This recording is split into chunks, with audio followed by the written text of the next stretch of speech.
Hi అండి, welcome back to channel అమ్మ చేతి కమ్మని వంట. ఇవాళ రెసిపీ వచ్చేసి తోటకూర పకోడీ.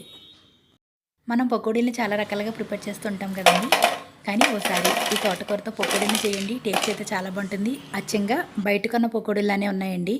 పైన క్రిస్పీగా, లోపల సాఫ్ట్గా పకోడీలు అయితే చాలా బాగున్నాయి. నేను ఏ విధంగా ప్రిపేర్ చేశానో ఈ వీడియోలో చూసేద్దాం రండి. ముందుగా మిక్సీ జార్లోకి చిన్న అల్లం ముక్క, 5 వెల్లుల్లి రేఖలు, 5 పచ్చిమిరపకాయలు, ఫుల్ టేబుల్ స్పూన్ జీలకర్ర, కాస్త కరివేపాకును వేసి నీళ్లు వేయకుండా బరగ్గా మిక్సీ పట్టండి. ఈ విధంగా మిక్సీ పట్టిన తర్వాత ఈ మిశ్రమాన్ని పక్కన ఉంచేసేయండి. ఇప్పుడు ఒక వెడల్పాటి గిన్నెలో 1 కప్పు శనగపిండి,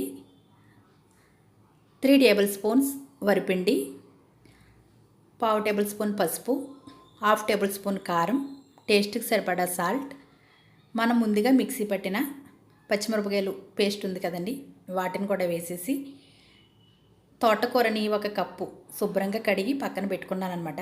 ఆ తోటకూరను కూడా వేసేసి నీళ్లు వేయకుండా శుభ్రంగా కలుపుకోవాలి.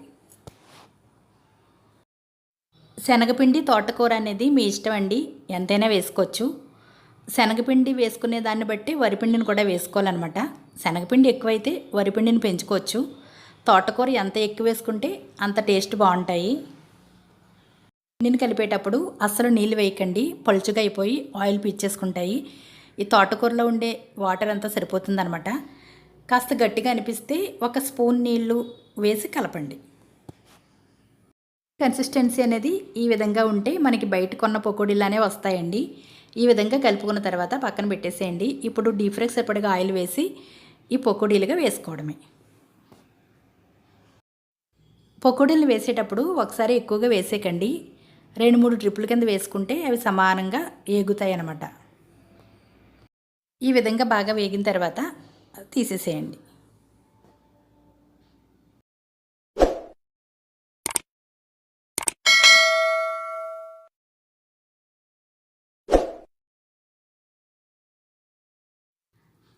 మిగతా పిండిని కూడా ఇదే పద్ధతిలో వేసుకోండి. చాలామంది పిల్లలు తోటకూరని తినడానికి ఇష్టపడరండి. పిల్లలనే కాదు, పెద్దవాళ్ళకి కూడా తోటకూర పెద్దగా ఇష్టం ఉండదు. అటువంటి వాళ్ళు ఈ పద్ధతిలో పకోడీలను వేసుకుని తిన్నట్లయితే ఆరోగ్యానికి కూడా చాలా మంచిది. అంతేనండి, తోటకూర పకోడీ అయితే రెడీ అయిపోయింది. వర్షాలు మొదలైనవి కదండి, ఈవినింగ్ స్నాక్స్గా తినడానికి ఇటువంటి పకోడీలు అయితే చాలా బాగుంటాయి. ఇటువంటి పకోడీలకి చట్నీలు ఏమీ అవసరం లేదండి, ఊరికనే తినేసినా బాగుంటాయి. మనకి ఇంకా స్పైసీగా కావాలి అనుకుంటే ఏవైనా కారపొడులు కానీ పచ్చడి కానీ వేసుకోవచ్చు. నేనైతే అవిసె గింజల పొడి, టమోటా పచ్చడి ప్రిపేర్ చేశానండి. ఈ 2 కూడా చాలా బాగున్నాయి. ఈ వీడియో కనుక మీకు నచ్చినట్లయితే లైక్ చేసి మీ ఫ్రెండ్స్కి షేర్ చేయండి. Thanks for watching.